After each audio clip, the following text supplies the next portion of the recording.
ಗುಡಿಯಲ್ಲಿ ಇರುವೆ. ಮಣ್ಣಾದರೆ ನಾನು ಕೋಲಾರದ ಮಣ್ಣಲ್ಲಿ ಬೆರೆವೆ.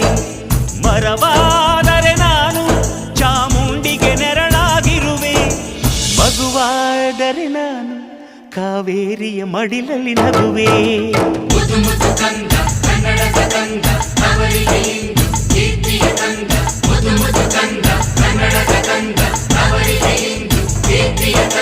ಕಲ್ಲಾದರೆ ನಾನು ಬೇಲೂರಿನ ಗುಡಿಯಲ್ಲಿ ಇರುವೆ. ಮಣ್ಣಾದರೆ ನಾನು ಕೋಲಾರದ ಮಣ್ಣಲ್ಲಿ ಬೆರೆವೆ.